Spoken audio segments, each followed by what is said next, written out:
তো হে গাইস, আসসালামু আলাইকুম, welcome back to tech inside video, new another video. তো গাইস, বিভিন্ন সোশ্যাল মিডিয়ার মধ্যে কিন্তু এই ধরনের ফটো এডিটিং গুলা অনেক ট্রেন্ডিং এ চলছে, যেখানে আপনি আপনার ছবির ব্যাকগ্রাউন্ড চেঞ্জ করতে পারবেন আপনার নিজের ইচ্ছা মতো। আর যেহেতু এটা এআই এর মাধ্যমে করা হয়, তাই কেউ দেখে বুঝতেই পারবে না যে এই ছবির ব্যাকগ্রাউন্ড চেঞ্জ করা হয়েছে, আর এটা এক ক্লিকের মধ্যেই করা সম্ভব। তো সেই প্রসেসটাই আজকে আমি আপনাদের এই ভিডিওতে দেখাবো। তো এটা করতে কিন্তু শুধু একটা অ্যাপের প্রয়োজন, যেটা আমি ভিডিওর মাঝখানে বলে দিব। আর এই অ্যাপটা কিন্তু আপনার প্লে স্টোর অথবা অ্যাপ স্টোরে খুবই অ্যাভেলেবেল ভাবে পেয়ে যাবেন। তো তার জন্য কিন্তু সম্পূর্ণ ভিডিওটা স্কিপ না করে দেখতে হবে। তো চলুন গাইস, বেশি কথা না বাড়িয়ে ভিডিওটি শুরু করে দিই।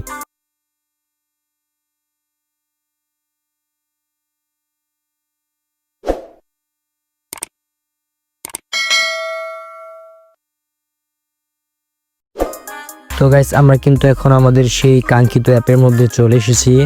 তো গাইস, অ্যাপটা দেখতে পাচ্ছেন, অ্যাপটার ভিতর কিন্তু আমাদের ইম্পোর্ট নামক একটা অপশন দেখাচ্ছে। আমরা কিন্তু ইম্পোর্টের উপর ক্লিক করে দিব। এখন কিন্তু আমাদের গ্যালারির মধ্যে চলে যাব। এখন গ্যালারিতে আপনার যেই ছবিটার ব্যাকগ্রাউন্ড চেঞ্জ করবেন সেই ছবিটা নিতে হবে আপনাকে। তো আমি আমার গ্যালারি থেকে আমার যেটার ব্যাকগ্রাউন্ড চেঞ্জ করবো সেটা আমি বাছাই করে নিচ্ছি।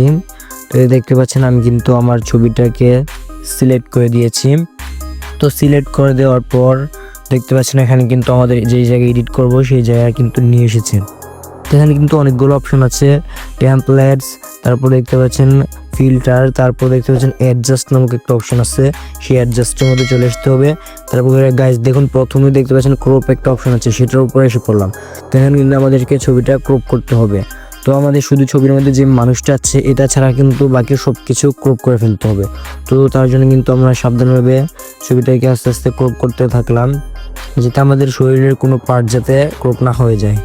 তো এটা কিন্তু আপনারা ভালো করে ক্রপ করে নেবেন। তো আমার কিন্তু উপরে ক্রপ করতে একটু সমস্যা হচ্ছে, আমার নোটিফিকেশন বার চলে এসছে টান দিতে গিয়ে। তো করে ফের আমারটা কিন্তু ক্রপ করা হয়ে গেছে। তো ক্রপ করা হয়ে গেলে কিন্তু এখানে দেখেন একদম নিচে এক্সপেক্ট রেশিওর পরে দেখতে পাচ্ছেন এআই এক্সপ্যান্ড নামক একটা অপশন আছে। তো সিম্পলি সেটার উপর ক্লিক করে দিতে হবে, যেটা দিয়ে আমরা ব্যাকগ্রাউন্ড চেঞ্জ করবো। তো গাইস, এটার উপর ক্লিক করে দেওয়ার পর দেখতে পাচ্ছেন এখানে কি এসেছে। এখানে কিন্তু আপনার ফ্রেমের মধ্যে আপনার মানুষটা কতটুকু বড় থাকবে এটা কিন্তু আপনি এখানে কন্ট্রোল করতে পারবেন। তো গাইস, নিচে দেখতে পাচ্ছেন 2x দেওয়া আছে, কিন্তু আমার মানুষটাকে আরেকটু বড় করে নিব, যার কারণে আমি 1.8x এর মধ্যে নিয়ে আসলাম।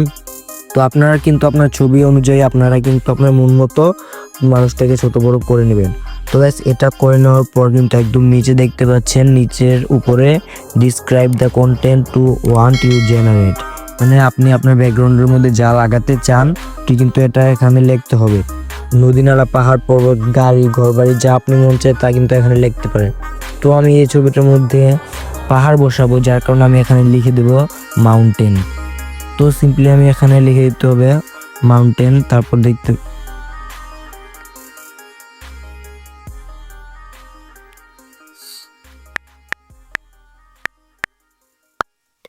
তো গাইস, আমি কিন্তু মাউন্টেন লিখে দিলাম। এখন দেখতে পাচ্ছ উপরে দেখতে পাচ্ছ অ্যালাউ নামক একটা অপশন আছে, সেটার উপর ক্লিক করে দিতে হবে।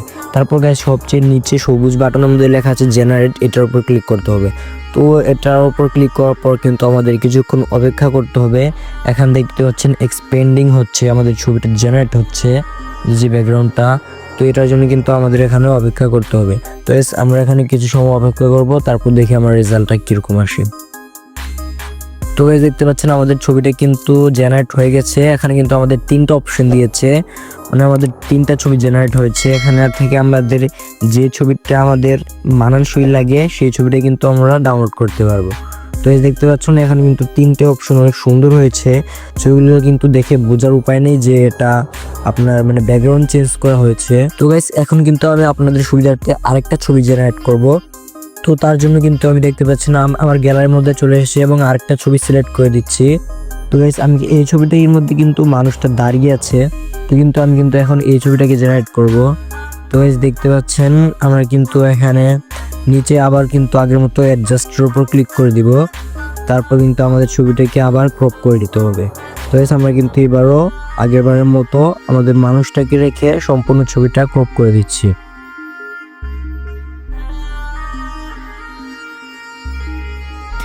তো ক্রপ করা হয়ে গেলে কিন্তু আমরা আগের মতোই আপনার এআই এক্সপেন্ডের মধ্যে ক্লিক করে আমাদের ছবিটাকে অ্যাডজাস্ট করে নিব, ছোট বড় কতটুকু হবে ছবির মধ্যে আমাদের মানুষটা সেটা দিয়ে দিব। তারপর আমরা কমেন্টের মধ্যে আবার মাউন্টেন লিখে দিচ্ছি।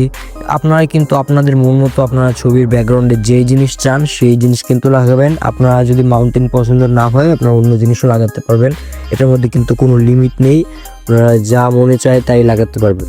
তো আমি কিন্তু আবার অপেক্ষা করছি, আমার ছবিটা কিন্তু আবার এক্সপেন্ডিং হচ্ছে, তো আমি কিছুক্ষণ অপেক্ষা করে নিচ্ছি। তো আপনারা কিন্তু আপনাদের, আমি মনে হয় আমার ছবিটাকে একটু বেশি স্লিম করে ফেলছে, যার কারণে দেখতে পাচ্ছেন লম্বা ঠিক আছে বাট স্লিমটা একটু বেশি হয়ে গেছে। তো কোনো ব্যাপার নেই, এটা আমি পরবর্তীতে ক্রপ করে নিব। তো আপনারা আপনাদের ছবিটা আপনার মন মতো করে নেবেন। আমরা যদি ওই যে প্রথমে দেখলেন না ছবিটা ক্রপ করে আমাদের জেনারেট করতে হবে, সেই জায়গায় যদি আমরা একটু মানে মোটাটা একটু বেশি রাখতাম তাহলে কিন্তু আমাদের ছবিটা আর একটু সুন্দর লাগতো। তো কোনো ব্যাপার না, আপনারা যখন করবেন আপনারা কিন্তু এগুলো মাথায় রেখে করবেন। তো গাইস দেখতে পাচ্ছেন আমাদের কিন্তু রেজাল্ট এসে পড়েছে। এখানে কিন্তু 3টা রেজাল্টই দিয়েছে আমাদের, আর 3টাই কিন্তু খুবই সুন্দর করে জেনারেট করে দিয়েছে। তো গাইস বললাম না আমাদের ছবিটা একটু স্লিম করে ফেলছি, লম্বায় ঠিক আছে। তো দেখতে পাচ্ছেন সেটার কারণে কিন্তু আমাদের দুই পাশে কিন্তু একটু স্লিম হয়ে আছে ছবিটা, তো যেটার কারণে একটু দেখতে খারাপ লাগছে। বাট আপনারা যখন করবেন তখন এগুলা ঠিক করে করবেন। আর এই ছবিটার এখন আমি একটু লম্বাটা একটু কমিয়ে দিব, তাহলে ছবিটা দেখতে বর্তমান থেকে একটু ভালো লাগবে। তো তার জন্য আমি দেখতে পাচ্ছেন আমাদের যে এক্সপেক্ট রেশিওর মধ্যে চলে আসলাম, আর ছবিটাকে এখান থেকে একটু ক্রপ করে নিব। নিচে দিয়ে কিছুটা ক্রপ করব আর উপর দিয়ে কিছুটা হালকা ক্রপ করে নিব, তাহলে কিন্তু আমাদের ছবিটা একটা পারফেক্ট সাইজের হয়ে যাবে। আমাদের ছবিটা দেখতে কিন্তু আগের থেকে একটু সুন্দর লাগতেছে।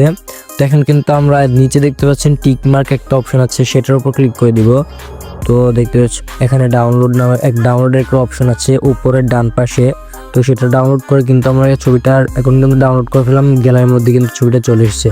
তো এই দেখতে পাচ্ছেন গ্যালারির মধ্যে কিন্তু ছবি এসে পড়ছে। তো ছবিটা কতটা সুন্দর হয়েছে একবার দেখতে পাচ্ছেন। তো গাইস এখন কিন্তু আপনাদের সেই অ্যাপের নামটা দেখিয়ে দিই। তো গাইস দেখতে পাচ্ছেন নিচে যে সবুজ কালার অ্যাপটা হাইপিক, তো গাইস এটাই কিন্তু সেই অ্যাপ যেটা দিয়ে আপনি আপনার ফটোর ব্যাকগ্রাউন্ড চেঞ্জ করতে পারবেন। এটা কিন্তু অ্যাপ স্টোর অথবা প্লে স্টোরে অ্যাভেলেবেল পেয়ে যাবেন। তো এটা দিয়ে কিন্তু আপনি খুব সহজেই ছবির ব্যাকগ্রাউন্ড চেঞ্জ করতে পারবেন। তো গাইস আজকের ভিডিও এ পর্যন্ত। ভিডিওটি যদি ভালো লাগে থাকে তাহলে ভিডিওতে একটি লাইক দিয়ে চ্যানেলটি অবশ্যই সাবস্ক্রাইব করে দিবেন। আর গাইস পরবর্তীতে কী নিয়ে ভিডিও বানাবো সেটি অবশ্যই কমেন্টের মধ্যে বলে যাবেন। তো আজকের মতো আল্লাহ হাফেজ।